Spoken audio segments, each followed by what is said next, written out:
चला तर विद्यार्थी मित्रांनो, आज आपण या ठिकाणी नवोदय स्कॉलरशिप, पोलीस भरती, MPSC तसेच सर्व प्रकारच्या स्पर्धा परीक्षांच्या दृष्टिकोनातून अंकगणित हा विषय आपण या ठिकाणी शिकत आहोत, की ज्यामध्ये आज शिकणार आहोत बघा आपण संख्याज्ञान. संख्याज्ञानमध्ये कोणकोणत्या, तर नंबर 1 ला घेणार आहोत बघा आपण नैसर्गिक संख्या, ज्याला की आपण मोज संख्या असे सुद्धा म्हणतोय. नंबर 2 ला घेणार आहोत आपण पूर्ण संख्या. नंबर 3 ला घेणार आहोत आपण पूर्णांक संख्या. नंबर 4 ला घेणार आहोत बघा आपण परिमेय संख्या. नंबर 5 ला सांगता येतात आपल्याला अपरिमेय संख्या आणि नंबर 6 ला सांगता येतात बघा वास्तव संख्या. एवढे संख्या प्रकार आपण या ठिकाणी घेणार आहोत. बघा नंबर 1 ला सांगता येतात आपल्याला बघा नैसर्गिक संख्या संच किंवा मोज संख्या संच म्हणजेच काय. बघा आता या नैसर्गिक संख्यांनाच आपण मोज संख्या असे सुद्धा म्हणतोय. मग यामध्ये जर म्हटलं तर 1 2 3 4 डॅश डॅश डॅश अनंतापर्यंत, म्हणजेच की ज्या संख्या बघा या समूहातील संख्यांना नैसर्गिक संख्या किंवा मोज संख्या संच असे सुद्धा म्हटले जाते. मग नैसर्गिक संख्या बघा काय, ह्या संख्यांना नैसर्गिक संख्या किंवा मोज संख्या असे का म्हटले जाते, तर निसर्गामधील कुठल्याही वस्तू, व्यक्ती, प्राणी अथवा घटक मोजण्यासाठी ह्यांचा वापर केला जातो. बघा निसर्गातील कुठल्याही वस्तू, प्राणी, घटक मोजण्यासाठी ह्यांचा वापर केला जातो, म्हणून यांना नैसर्गिक संख्या किंवा मोज संख्या असे म्हणतात.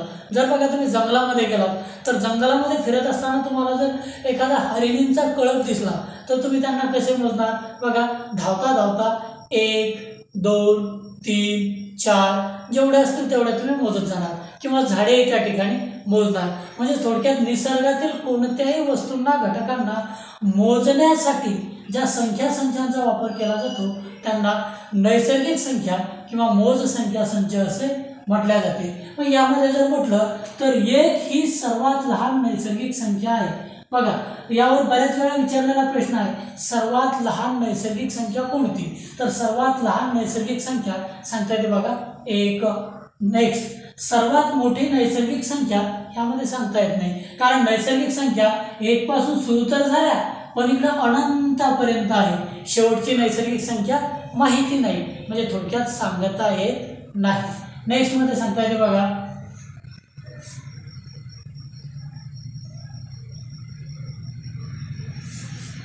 पूर्णांक संख्या.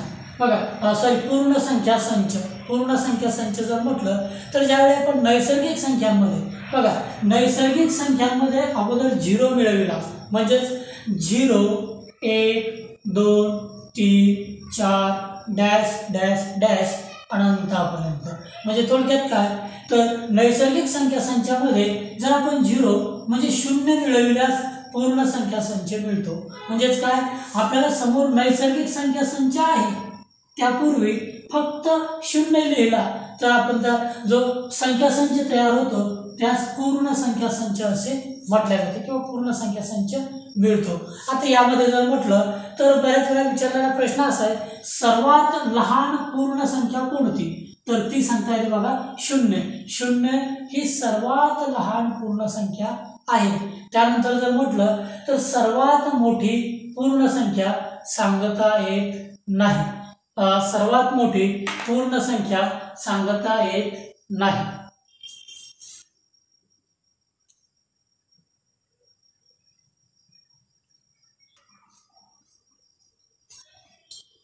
बघा काय म्हटलं या ठिकाणी, सर्वात मोठी पूर्ण संख्या सांगता येत नाही. पण सर्वात लहान जर म्हटलं तर सर्वात लहान पूर्ण संख्या जर म्हटलं तर 0 ही सर्वात लहान पूर्ण संख्या होय. नेक्स्ट मध्ये सांगता येते बघा आता पूर्णांक संख्या संच. बघा पूर्णांक संख्या संच जर म्हटलं तर काय, बघा या ठिकाणी 0 नंतर येते बघा 1 2 3 4 डॅश डॅश डॅश अनंतापर्यंत. 0 पूर्वी -1 -2 -3 -4 डॅश डॅश डॅश अनंतापर्यंत. बघा ह्या ठिकाणी 0 पासून समोर जर म्हटलं तर धनपूर्णांक अनंतापर्यंत. 0 पासून मागे जर म्हटलं तर ऋण पूर्णांक अनंतापर्यंत. ह्या जर एकत्रित आल्या तर त्यास पूर्णांक संख्या संच असं म्हटल्या जाते. मग पूर्णांक संख्या संचमध्ये कोणकोणते येतात बघा, शून्य, त्यानंतर ऋण पूर्णांक संख्या, त्यानंतर धन पूर्णांक संख्या, ऋण पूर्णांक संख्या आणि धन पूर्णांक संख्या मध्ये शून्य एकत्रित आल्यानंतर पूर्णांक संख्या संच तयार होतो. बघा, ह्याबाबत आपल्याला आणखी समोर माहिती सांगता येते. ह्यामध्ये जर म्हटलं तर बघा, या समूहातील सर्व संख्या संचास पूर्णांक संख्या संच असं म्हटलं जाते. कोणत्या तर बघा, मागे अनंतापासून तर -4, -3, -2, -1, 0, त्यानंतर धन पूर्णांकामध्ये 1, 2, 3, 4 अनंतापर्यंत ह्या संख्या संचास पूर्णांक संख्या संच असं म्हटल्या जाते. मग यावर कोणते प्रश्न विचारले जातात तर पहिला प्रश्न बघा, धन पूर्णांक संख्या हे याबाबतच माहिती दिलेली आहे. आणखी एकदा लक्षात घ्या. बघा, धन पूर्णांक संख्या, त्यानंतर ऋण पूर्णांक संख्या आणि शून्य काय काय एकत्रित आलं बघा, धन पूर्णांक संख्या, ऋण पूर्णांक संख्या आणि शून्य ह्यांना एकत्रित मिळून तयार होणाऱ्या संख्या संचास पूर्णांक संख्या संच असं म्हटल्या जाते. नेक्स्ट मध्ये जर म्हटलं तर यामध्ये सर्वात लहान ऋण पूर्णांक संख्या सांगता येत नाही. कोणती बघा, सर्वात लहान ऋण पूर्णांक का सांगता येत नाही तर या ठिकाणी इकडे अनंतापर्यंत आहे आणि ती नेमकी कोणती आहे, कुठपर्यंत आहे हे सांगता येत नाही. म्हणजे यावर पहिला प्रश्न काय विचारला जाते तर सर्वात लहान ऋण पूर्णांक संख्या सांगता येत नाही. पण सर्वात मोठी ऋण पूर्णांक संख्या जर म्हटलं तर ती संख्या येते बघा -1. बघा, सर्वात मोठी ऋण पूर्णांक संख्या जर म्हटलं तर संख्या येते बघा -1. त्यानंतर जर म्हटलं तर तिसरा प्रश्न विचारला जाते सर्वात लहान धन पूर्णांक संख्या म्हणजे संख्या येते बघा 1, धन 1. सर्वात लहान धन पूर्णांक संख्या सांगता येते 1. त्यानंतर जर म्हटलं तर समोर आणखी एक गोष्ट लक्षात घ्या, सर्वात मोठी या ठिकाणी लिहिलं नाही पण लक्षात असू द्या, सर्वात मोठी धन पूर्णांक संख्या सांगता येत नाही. तर धन पूर्णांक मध्ये जर म्हटलं तर अनंतापर्यंत सर्वात मोठी धन पूर्णांक पण सांगता येत नाही, त्यानंतर सर्वात लहान ऋण पूर्णांक पण सांगता येत नाही. ह्यामध्ये सांगता येते कोणती तर सर्वात मोठी ऋण पूर्णांक सांगता येते -1, -1, तर सर्वात लहान धन पूर्णांक सांगता येते 1. नेक्स्ट मध्ये घेऊया बघा, परिमेय संख्या. ह्यानंतर काय घेत आहोत बघा आपण, परिमेय संख्या. आणि मग परिमेय संख्या म्हणजेच काय, पी हा कोणताही पूर्णांक आणि क्यू हा शून्येतर पूर्णांक असेल तर पी ऑफ क्यू, पी भागिले क्यू ही परिमेय संख्या असते. बघा काय म्हटलं या ठिकाणी, हे महत्त्वाचं लक्षात घ्या, पी हा कोणताही पूर्णांक आणि पूर्णांक संख्या कोणकोणत्या आहेत तर बघा 0, 1, 2, 3, 4 डॅश डॅश डॅश अनंतापर्यंत. आणि त्यानंतर जर म्हटलं तर मागे सुद्धा सांगता येतात बघा आपल्याला -1, -2, -3, -4 डॅश डॅश डॅश अनंतापर्यंत. आणि हा पी काय असणार आहे बघा, पी हा कोणताही पूर्णांक चालते. मग पी हा कोणताही पूर्णांक म्हटलं तर लिहूयात उदाहरणार्थ मध्ये -4 आणि भागिला क्यू हा शून्येतर पूर्णांक. क्यू फक्त कोणता पूर्णांक असावा, शून्य सोडून कोणताही, म्हणजे भागाकारात कोणताही शून्य सोडून. आपण या ठिकाणी लिहूयात 2. मग याला काय म्हणायचं, परिमेय संख्या. आणखी सांगता येते या ठिकाणी -1 भागाकारात 4, ह्याला पण काय म्हणता येते आपल्याला तर परिमेय संख्या. म्हणजे थोडक्यात पूर्णांक संख्या संचामधला फक्त शून्य जर वगळला तर अंशस्थानी कोणताही पूर्णांक म्हणजे तो मायनस असला तरी चालेल, प्लस असला तरी चालेल. उदाहरणार्थ एक संख्या घेऊया या ठिकाणी 10/3. बघा प्लस असला तरी सुद्धा चालेल. मग यांना काय म्हणतोय बघा आपण, परिमेय संख्या. आलं तुमच्या लक्षात. फक्त भागाकारातील म्हणजे क्यूच्या जागेवर जो छेदस्थानी जो अंक असेल किंवा जी संख्या असेल ती मात्र शून्येतर असावी, म्हणजे शून्य नसावी, हे या ठिकाणी लक्षात घ्या. नेक्स्ट मध्ये ह्याबाबत आणखी माहिती घेऊयात आपण समोर. याचं एक्झाम्पल जर म्हटलं गेलं तर आपल्याला सांगता येईल बघा, 1/2 म्हणजे 1च्या जागेवर अंशस्थानी पीच्या ठिकाणी हा कोणताही पूर्णांक चालेल, कोणताही पूर्णांक पीच्या ठिकाणी चालेल. पण बघा पीच्या ठिकाणी जर म्हटलं तर कोणताही पूर्णांक शॉर्टमध्ये लिहूयात आपण. पण क्यूच्या ठिकाणी मात्र शून्य वगळता कोणताही पूर्णांक, शून्य वगळता म्हणतोय, शून्य नसावा, शून्य वगळता कोणताही पूर्णांक हा क्यूच्या ठिकाणी असावा, म्हणजे छेदस्थानी असावा. आणि अंशस्थानी पीच्या ठिकाणी कोणताही पूर्णांक चालते. नेक्स्ट मध्ये जर म्हटलं तर सांगता येईल बघा आपल्याला,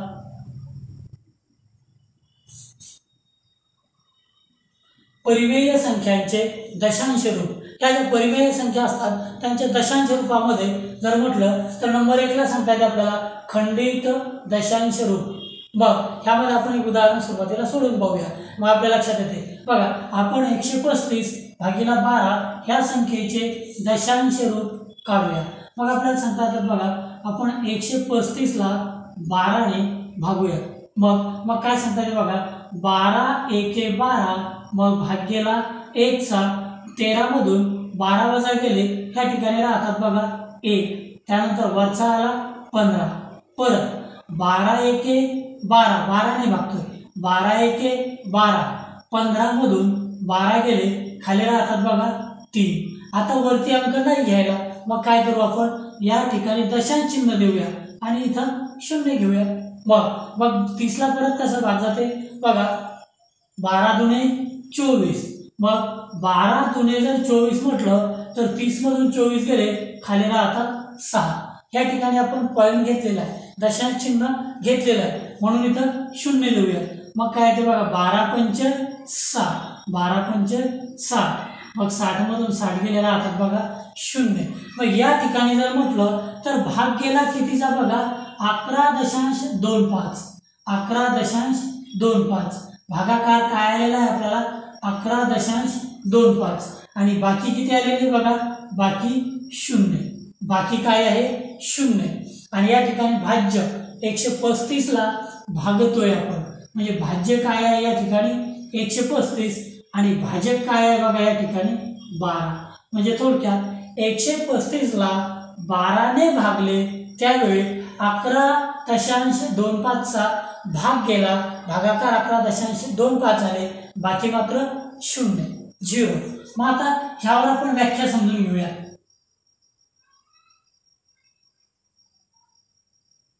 मग आपल्याला व्याख्या काय सांगता येते बघा या ठिकाणी, तर 135/12 बरोबर 11.25 हे उत्तर आलं. मग काय झालं, भागाकाराची क्रिया पूर्ण होऊन बाकी मात्र 0 राहील. बघा भागाकाराची क्रिया पूर्ण होऊन बाकी 0 असल्यास व भागाकार दशांश रूपात आल्यास त्यास खंडित दशांश रूप असे म्हणतात, खंडित दशांश रूप असे म्हणतात. म्हणजे या ठिकाणी भाग कसा गेला, संपला, या ठिकाणी थांबला.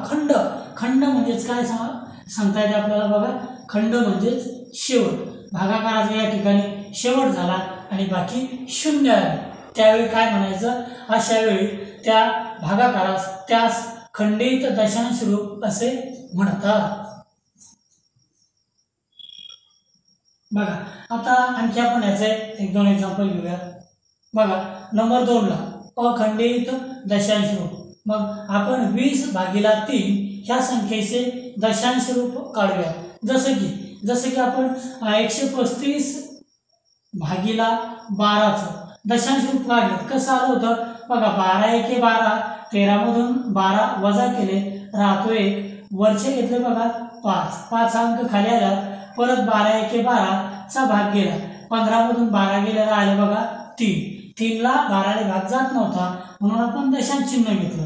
मग या ठिकाणी 0 दिलं आणि मग काय झालं, 12 दुने 24, मग भाग कितीचा गेला 2चा, 30 मधून 24 गेले खाली राहतात बघा 6, मग ह्या ठिकाणी आपण दशांश चिन्ह घेतलेलं होतं, म्हणजे शून्य किती वेळा वाढवू शकतो आपण. मग गेला बघा 60चा 12 पंचे 60. मग ह्या ठिकाणी बाकी किती येते बघा 0. एक मिनिट कॅमेरामध्ये दिसते का सर्व बघूया. दिसते. चला, म्हणजे या ठिकाणी काय झालं, बाकी 0 आली आणि भाग पूर्ण देऊन संपला, म्हणजे खंड झाला, संपला, शेवट झाला. पण आता दुसरं उदाहरण बघूया आपण. बघा अखंडित दशांश रूपाचं कसं आहे, तर 20/3. बघा 20/3. मग कितीचा भाग झाले बघा 3 सके 18. मग 20 मधून 18 गेले, खाली राहतात बघा 2. मग या 2ला 3ने भाग जात नव्हता, म्हणून इथं दशांश चिन्ह देऊया, 0 घेऊया. मग 3 सके 18. मग परत 20 मधून 18 गेले, खाली राहिले 2, पुन्हा 0 घेऊया. बघा मग परत 3 सके 18, 6चा भाग गेला, पुन्हा 20 मधून 18 गेले, राहतात 2. आणि मग आपल्या असं लक्षात आलं तर 6 6 6 पुन्हा पुन्हा पुन्हा येणार. ही प्रक्रिया कुठंच थांबणार नाही, कुठंच याचा खंड होणार नाही. खंड होणार नाही म्हणजे ती कशी असणार आहे बघा, अखंडित असणार आहे. म्हणजे ज्यावेळी भागाकारात जो भागाकार येत असतो बघा, तो एक अंक किंवा काही अंकांचा पुन्हा पुन्हा येत असेल, आवर्त होत असेल, तर त्यांना काय म्हणतो आपण, अखंडित दशांश रूप. बघा काय म्हणतो त्या ठिकाणी, परिमेय संख्यांचं ते कसं असते, अखंडित दशांश रूप. आणि या ठिकाणी जर म्हटलं तर परिमेय संख्याचं हे खंडित दशांश रूप आहे, कारण या ठिकाणी खंड झाला, शेवट झाला. पण यामध्ये आणखी एक गोष्ट लक्षात घ्या.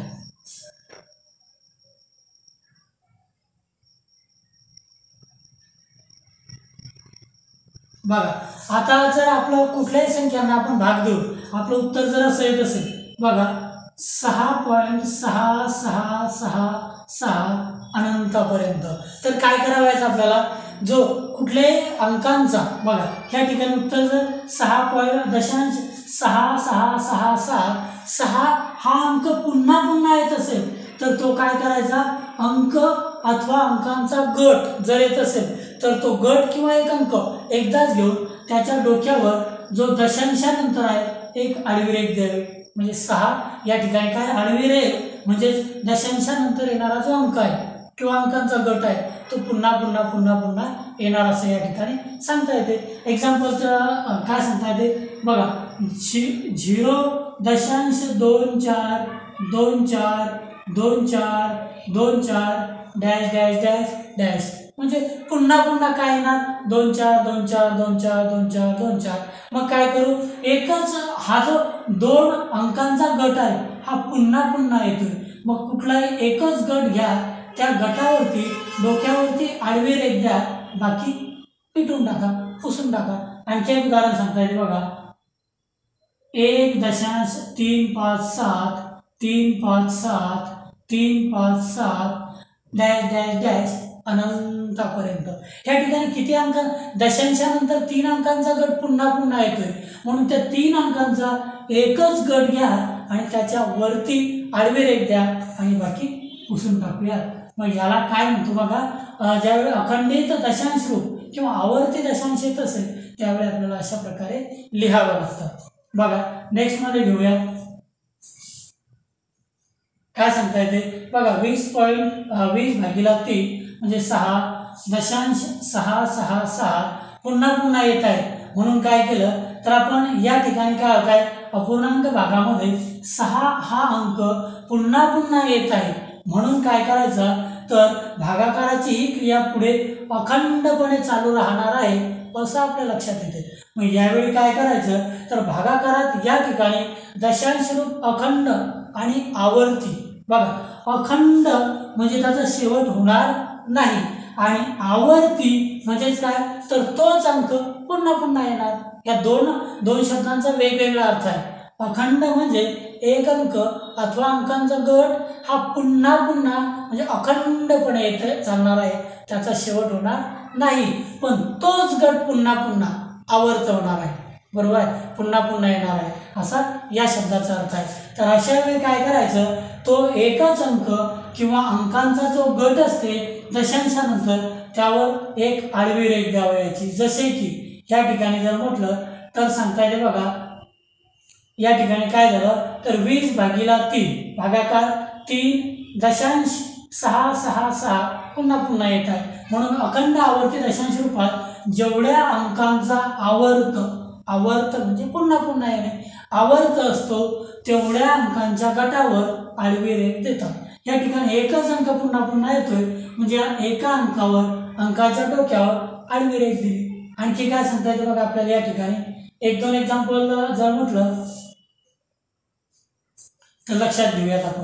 तसे आधी लिहिले पण एक पहा 0.137 या गटाचा काय होत आहे आवर्त होत आहे, बरोबर आहे. म्हणून एकच अंकांचा गट घेतला आणि त्या गटाच्या वरती डोक्यावर आपण एक आडवी रेघ द्यावयाची असते आणि मग याचा अर्थ असा असते, समजून घ्यावा लागते किंवा लक्षात घ्यावा लागते, हाच गट पुन्हा पुन्हा पुन्हा पुन्हा येणार आहे असे या ठिकाणी लक्षात येते.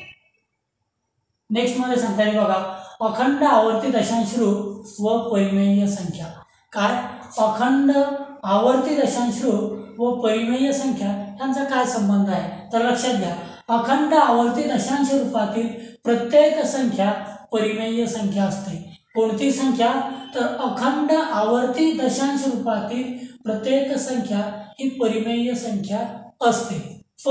पण या ठिकाणी दुसरं एक लक्षात घ्या, अपरिमेय संख्या काय तर ज्या संख्येचे दशांश रूप हे अखंड असते परंतु आवर्ती नसते त्या संख्येला अपरिमेय संख्या असे म्हणतात. एक एक्झाम्पल लक्षात घ्या, या ठिकाणी जर म्हटलं तर एक एक्झाम्पल आपण लक्षात घेऊया बघा. अखंड आवर्तीमध्ये इथे लक्षात घ्या, अखंड आवर्तीमध्ये जर म्हटलं तर 0.137 आणि हा झाला अखंड आवर्ती. अखंड आवर्ती दशांश रूपातील प्रत्येक संख्या ही परिमेय संख्या असते. खालचं काय म्हटलं अपरिमेय संख्या म्हणजे ज्या संख्येचे दशांश रूप हे अखंड असते परंतु आवर्ती नसते, बरोबर आहे. तर त्या संख्येला अपरिमेय संख्या म्हणतात. याचं उदाहरण काय सांगता येते बघा, वर्गमुळात 2 म्हणजेच 2 चे वर्गमूळ मग सांगता येतात बघा 1.4142135623 अनंतापर्यंत. मग यामध्ये फरक काय झाला बघा, परिमेय संख्यांमध्ये फरक एक होते, एखादा अंक किंवा अंकांचा गट या गटाचं काय होते आवर्त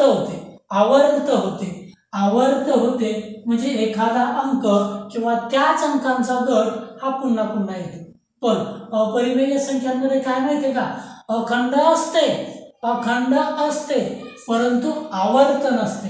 आवर्त म्हणजे एक अंक अथवा अंकांचा गट पुन्हा पुन्हा येत नाही, समोर अखंड क्रिया चालते, अंक येतच राहतात अखंड, भागाकार संपत नाही, बाकी शून्य येत नाही, पण समोर येणारे अंक हे बदलून येत असतात आणि मग त्याला म्हणायचं आपल्याला अपरिमेय संख्या.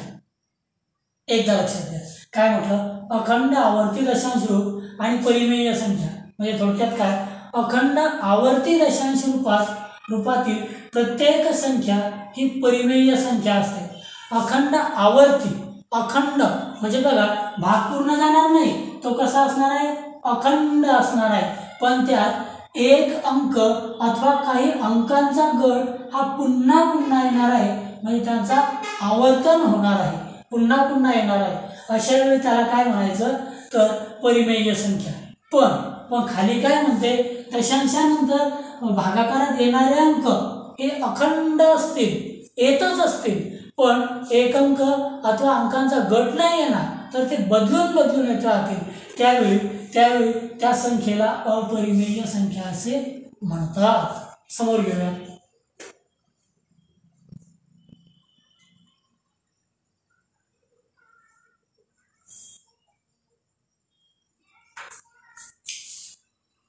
नेक्स्ट मध्ये बघा लक्षात घ्या महत्वाचं, पूर्ण वर्ग नसणाऱ्या संख्यांचे वर्गमूळ हे अपरिमेय संख्या असते. ज्या संख्या पूर्ण वर्ग संख्या नाहीये त्यांचे जे वर्गमूळ असतं ते कसं असतं बघा तर अपरिमेय संख्या असते, कारण दशांशानंतर त्यांचे जे अंक असतात किंवा अंकांचा गट येतच नाही, दशांशानंतर येणारे अंक हे अखंड असतात, संपत नाही, पण ते बदलून बदलून येतात, म्हणून त्याचं दशांशानंतरच्या अंकांचं आवर्तन म्हणजे पुन्हा पुन्हा येणे होत नाही, बदलून बदलून येतात, म्हणून त्यांना काय तर अपरिमेय संख्या म्हणतात. मग याचं उदाहरण वर्गमुळात 2, वर्गमुळात 3, वर्गमुळात 5, म्हणजे ज्या ज्या संख्या पूर्ण वर्ग संख्या नाहीत त्यांची वर्गमुळं ही अपरिमेय संख्या असतात. पण तुम्हाला जर म्हटलं बघा परिमेय संख्या, तर वरती लिहू तुमच्या लक्षात येण्यासाठी काय तर वर्गसंख्यांचं जे वर्गमूळ असतं तर वर्गसंख्यांचं वर्गमूळ तर निघते, बरोबर आहे, आणि थांबते त्या ठिकाणी ते, बरोबर आहे. पण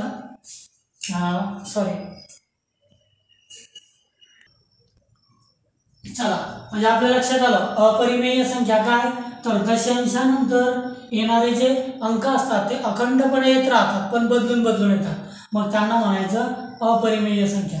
पण आणि अपरिमेय व्यतिरिक्त सर्व असतात बघा परिमेय संख्या. मग आता ह्यामध्ये आणखी 3चे वर्गमूळ बघा 1.73205080 सर्व अंक अखंडपणे येत आहेत पण बदलून बदलून येत आहेत. मग ह्या ठिकाणी जर म्हटलं तर याला म्हणावयाचे आपल्याला अपरिमेय संख्या.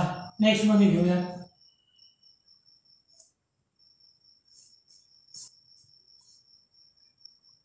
बघा वास्तव संख्या. मग वास्तव संख्या जर म्हटलं तर यामध्ये परिमेय संख्या आणि अपरिमेय संख्या या दोन्हींचा मिळून तयार होणाऱ्या संख्या समूहास वास्तव संख्या समूह असे म्हणतात. काय म्हटलं आपण परिमेय अधिक अपरिमेय आणि या दोन्ही जर एकत्रित आल्या तर यांना म्हणावयाचे आपल्याला वास्तव संख्या संच किंवा यांना एकत्रित काय म्हणतो बघा आपण वास्तव संख्या समूह असे म्हणतो.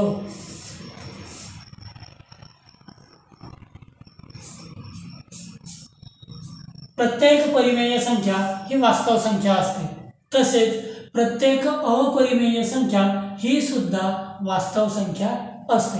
बऱ्याच वेळा विचारलेले प्रश्न आहेत बघा.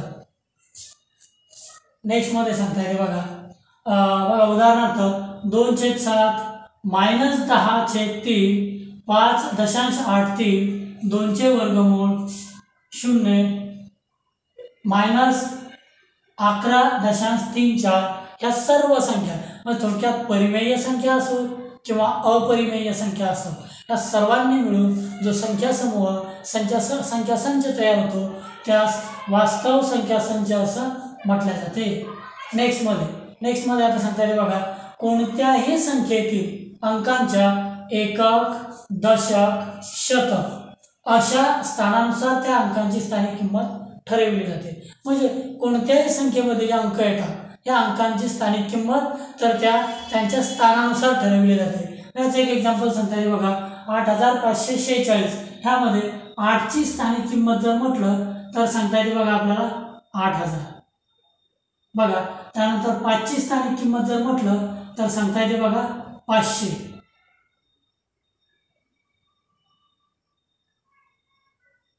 4ची स्थानिक किंमत जर म्हटलं तर सांगता येते 40 आणि 6ची स्थानिक किंमत जर म्हटलं तर सांगता येते 6. मग काय तर कोणत्याही संख्येची स्थानिक किंमत कशी काढावयाची तर कोणत्याही अंकाची संख्येतील कोणत्याही अंकाची स्थानिक किंमत काढताना आपण काय करतो तर त्या अंकाच्या समोर जेवढे अंक असतील तेवढे शून्य त्या अंकावरती देतो. मग या ठिकाणी 8ची स्थानिक किंमत 8च्या समोर किती अंक आहेत 3 मग 8 वर 3 शून्य ठेवले मग 8000 8ची स्थानिक किंमत झाली. 5ची स्थानिक किंमत 5च्या समोर किती अंक आहेत 2 मग 2 शून्य ठेवले 500 ही 5ची स्थानिक किंमत झाली. 4ची स्थानिक किंमत 4च्या समोर किती अंक आहे 1 मग 4 वर 1 शून्य ठेवलं ती 4ची स्थानिक किंमत झाली. आणि 6ची एकक स्थानी किंमत असते एकक स्थानी असणाऱ्या अंकाची स्थानिक किंमत आणि दर्शनी किंमत या दोन्ही सारख्या असतात. यामध्ये आपण आणखी काही एक्झाम्पल्स लक्षात घेऊया बघा.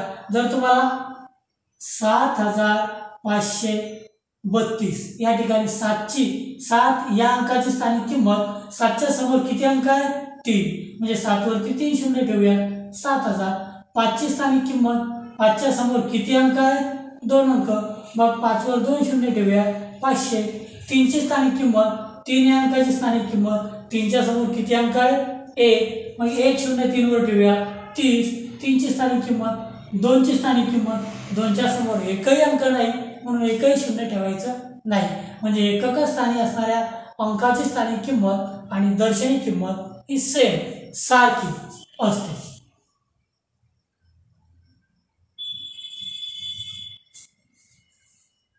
नेक्स्ट एक्झाम्पल मध्ये घ्या बघा, कोणत्याही संख्येतील एकक व दशक स्थानच्या अंकांची अदलाबदल केल्यास तयार होणाऱ्या संख्या व मूळ संख्या यामधील फरक 9च्या पटीत असतो. म्हणजे थोडक्यात आपण एक संख्या घेऊया. काय सांगता येते आपल्याला 3258. ह्यामध्ये एकक स्थानी आणि दशक स्थानी. एकक स्थानी काय बघा 8 आणि दशक स्थानी काय आहे बघा 58. मग या दोन अंकांनी मिळून बनणारी संख्या जर म्हटलं तर काय होते, या ठिकाणी फक्त 2 अंकांचा विचार करा. काय आलेली आहे 58. मग यांची जर अदलाबदल केली तर काय होते बघा 85. मग त्यांची अदलाबदल केल्यानंतर संख्यांमध्ये फरक झाला, बरोबर आहे. मग संख्यांचे काय झालं तर मूळची संख्या म्हणजे या संख्येतील एकक व दशक स्थानच्या अंकांची अदलाबदल केल्यास कोणती संख्या मिळते बघा तर 3285 ही संख्या मिळते. आणि मग आपली व्याख्या काय म्हणते बघा, व्याख्या काय म्हणते आपण पहिले एकदा संपूर्ण उदाहरण समजून घेऊया आणि मग व्याख्या लक्षात घेऊया, म्हणजे आपल्या आणखीन चांगल्या प्रकारे लक्षात येईल. या ठिकाणी मूळ संख्या काय बघा 3258. मग एकक स्थानी 8, दशक स्थानी 5. मग आपण काय केलं, एकक व दशक स्थानच्या अंकांची फक्त अदलाबदल केली. एकक स्थानचा अंक आणला दशक स्थानी, एकक स्थानी 5 होता त्याला घेतलं दशक स्थानी, दशक स्थानी 8 होता त्याला घेतलं एकक स्थानी. मग ह्यांची किंमत कशी झाली, मूळ संख्या होती बघा 3258 आणि अंकांची अदलाबदल केली एकक व दशक स्थानच्या, त्यावेळी किंमत झाली बघा 3285. आणि मग यामधील फरक काय होतो तर यामधील फरक हा त्या अंकांच्या मूळ अंक काय आहेत बघा 8 आणि 5 ह्यांच्या फरकाच्या 9 पट असतो. ह्यांच्यातील फरकाच्या 9 पट असतो असं आपल्याला या ठिकाणी सांगितलं गेलं. मग आता आपण व्याख्या लक्षात घेऊया. बघा व्याख्या काय म्हटलं, कोणत्याही संख्येतील एकक व दशक स्थानच्या अंकांची अदलाबदल केल्यास. मग मुळात एकक व दशक स्थानी ही संख्या मुळात दिलेली, कोणते अंक आहेत बघा 5 व 8. एकक व दशक स्थानी, एकक स्थानी 8 व दशक स्थानी 5 ह्यांची अदलाबदल केली तर काय होते, मूळ संख्या आणि अंकांची अदलाबदल करून तयार होणारी संख्या. मग ह्यांच्यातील जो फरक असतो तो 9च्या पटीत असतो. ह्यांच्यातील जो फरक असतो तो 9च्या पटीत असतो. पण कसा असतो बघा, काय होते ह्यांच्यातील फरक मग तो किती सांगता येते बघा, जर 3285 वजा 3258 जर केलं तर उत्तर मिळते बघा आपल्याला 27. हा 9च्या पटीत, पण किती पट असतो तर बघा 9च्या तो किती पट असतो तर मूळ अंकांच्या फरकाइतका. मग मूळ अंक आहे बघा 8 वजा 5. मग 9 गुणिला 8 वजा 5 म्हणजे 3, म्हणून 9 त्रिक 27. काय सांगता येते 9 त्रिक 27. थोडक्यात आणखी एक एक्झाम्पल घेऊया आपण लक्षात, त्यावेळी चांगलं लक्षात येईल. इथं आपण 1-2 एक्झाम्पल टाकलेलेच आहे, एक घेऊया आणखी. बघा आता संख्या काय दिली आपल्याला 3643. एकक स्थानी 3, दशक स्थानी 4. आता आपण ह्यांची अदलाबदल केली एकक व दशक स्थानामध्ये फक्त, तर दुसरी संख्या म्हणजे मूळ संख्या होती बघा 3643 आणि अंकांची अदलाबदल केल्यावर तयार होणारी संख्या 3634. मग ह्यांच्यामध्ये जो फरक आहे, फरक किती आहे बघा तो 9च्या पटीत आहे. 9च्या पटीत आहे, पण 9च्या तो किती पट आहे तर 9 गुणिला त्या मूळ अंकांची वजाबाकी करायची. मूळ अंकांच्या फरकाइतका, मूळ अंकांचा फरक म्हणजे त्यांची वजाबाकी. मग मूळ अंक काय आहे बघा 9 गुणिला मूळ अंक आहे बघा 4 वजा 3 1. मग 9 एके 9. म्हणजे तो 1च्या 9 पट आहे, या ठिकाणी तो 3च्या 9 पट झाला, बरोबर आहे. आणखी एक एक्झाम्पल घेऊया.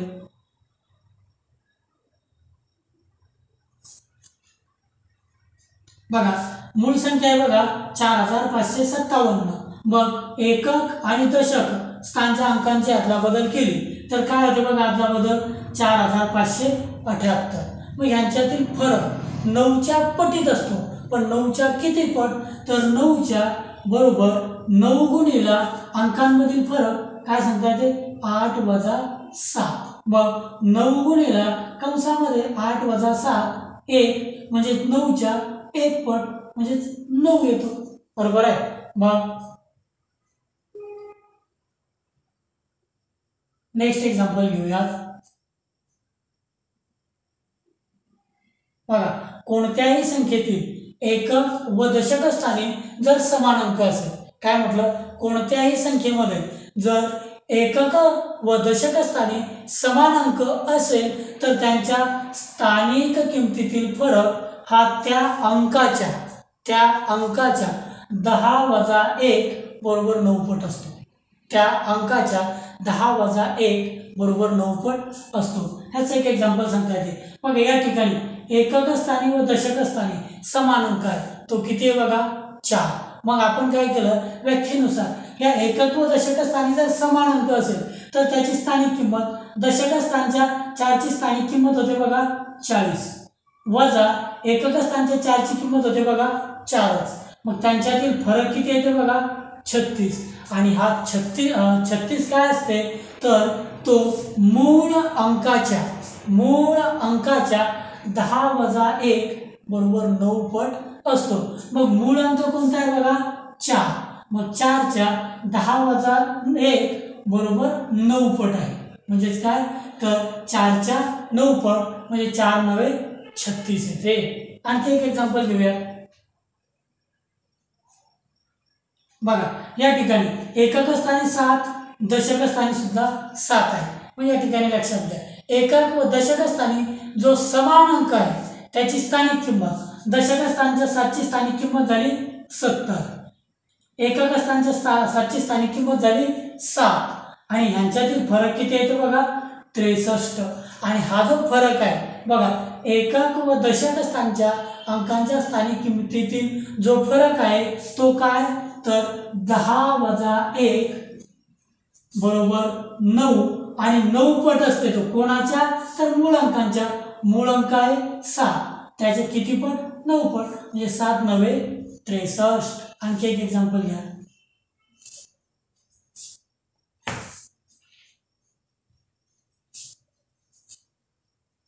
बघा एखादा एक्झाम्पल आपण घेऊयात. आता या ठिकाणी जर म्हटलं 5388.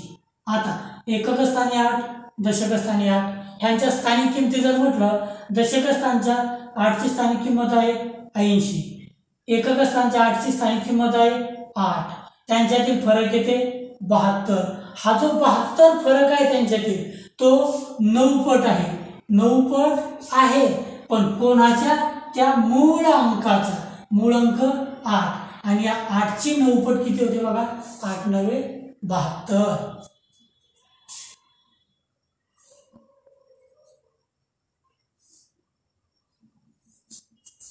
नेक्स्ट एक्झाम्पल घेऊया. बघा कोणत्याही संख्येतील शतक व दशक स्थानी समान अंक असेल तर त्या दोन्ही ठिकाणच्या स्थानिक किमतीतील फरक हा त्या अंकाच्या 100 वजा 10 बरोबर 90 पटी इतका असतो. आता समान अंक कुठं कुठं सांगितला, शतक स्थानी व दशक स्थानी. मग एक एक्झाम्पल, शतक स्थानी काय बघा 4, दशक स्थानी काय बघा 4. मग यांच्या स्थानिक किमतीतील फरक, शतक स्थानच्या 4च्या स्थानिक किंमत झाली 400, दशक स्थानच्या 4ची स्थानिक किंमत झाली 40 आणि त्यांच्या स्थानिक किमतीतील फरक येते बघा मग 360. आणि हे जे 360 आहे, तर ते 100 वजा 10 म्हणजे 90, 90च्या काय, तर मूळ अंकाच्या 90 पट. मग मूळ अंक काय बघा 4 आणि मग ते काय येतात 4च्या 90 पट इतका असतो. मग बघा मूळ अंकाची म्हणजे 4ची 90 पट म्हणजे 4 0 0 4 9 36 360 येते बरोबर आहे. मूळ अंकांच्या 90 पट असतो. आणखी एक एक्झाम्पल घेऊया. बघा आता या ठिकाणी हा जो मूळ अंक आहे कोणता एका शतक व दशक स्थानी त्यांच्या स्थानिक किमतीतील फरक 400 - 40 बरोबर 360 आणि 360 ही संख्या मूळ अंकाच्या म्हणजे 4च्या 90 पट आहे बरोबर आहे. नेक्स्ट एक्झाम्पल बघा 7669 या संख्येत शतक व दशक स्थानी 6 हा समान अंक आहे. बघा शतक स्थानी किती आहे 6 त्याची स्थानिक किंमत 600 दशक स्थानी किती अंक आहे 6 त्याची स्थानिक किंमत 7 आणि यांच्यातील फरक जर म्हटलं तर सांगता येते बघा 540 आणि हे जे 540 आहे हे काय आहे 90 पट आहे पण कोणाच्या तर या मूळ अंकाच्या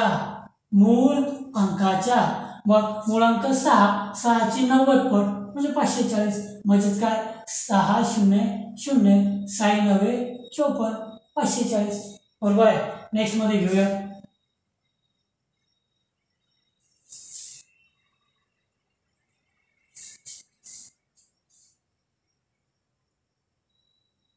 बघा एखाद्या संख्येत शतक स्थानी व एकक स्थानी जर समान अंक असेल तर त्यांच्या स्थानिक किमतीतील फरक हा त्या अंकाच्या 100 - 1 बरोबर 99 पटी इतका असतो. मग याचं एक एक्झाम्पल घेऊया. बघा काय सांगितलं इथं बघा शतक स्थानी आणि एकक स्थानी समान अंक असेल मग शतक स्थानी किती आहे बघा 4 या 4ची किंमत किती झाली स्थानिक किंमत 400 त्यानंतर जर म्हटलं तर एकक स्थानी किती आहे 4 आणि यांची स्थानिक किमती किती आहेत 400 व 4 आणि त्यांच्यातील फरक म्हणजे 400 - 4 बरोबर सांगता येते 396 आणि हा जो त्यांच्या स्थानिक किमतीतील फरक आहे हा फरक काय सांगता येते आपल्याला तर ह्या 99 पट इतका असतो तो कोणाच्या तर मूळ अंकाच्या 99 पट. मग मूळ अंक किती आहे 4 आणि तो 4च्या 99 पट आहे म्हणजेच काय सांगता येते बघा 4 9 36 शी 6 4 3 4 9 36 हातचे 3 39 बघा येथे काय 396 4ची 99 पट बरोबर 396 हीच त्याच्या अंकाच्या स्थानिक किमतीतील फरक इतकी आहे बरोबर आहे. नेक्स्ट एक्झाम्पल घेऊया.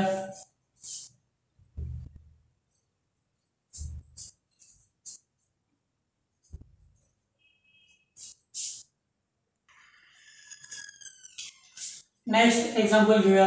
बघा जर एखाद्या संख्येत हजार व दशक स्थानी जर समान अंक असेल तर त्यांच्या स्थानिक किमतीतील फरक हा त्या अंकाच्या 1000 - 10 बरोबर 990 पट असतो. बघा काय फक्त आपण कोणत्याही स्थान म्हटलं तर त्या स्थानांच्या जागेवर 1 आणि समोर 0 0 टाकतो. बघा पहिले काय म्हटलं होतं दशक स्थानी व एकक स्थानी त्यावेळी आपण त्या अंकाची 10 - 1 बरोबर 9 पट केली.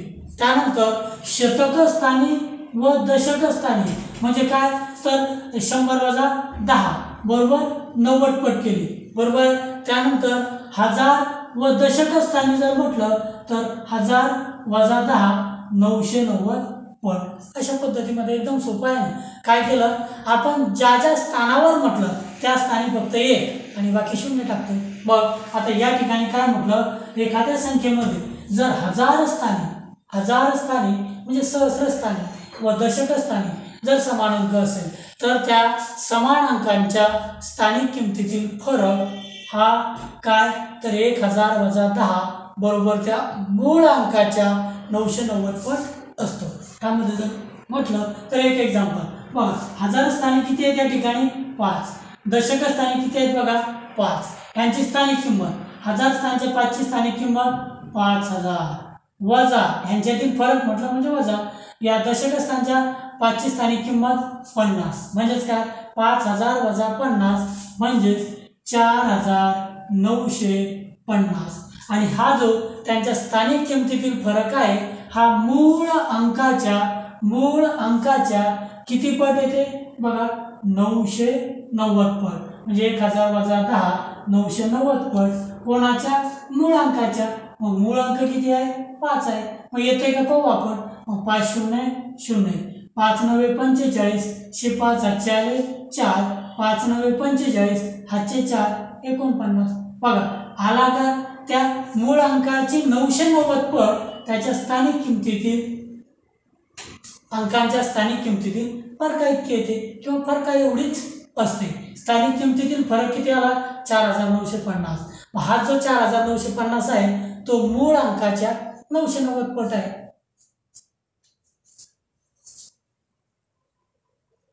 नेक्स्ट एक्झाम्पल घेऊया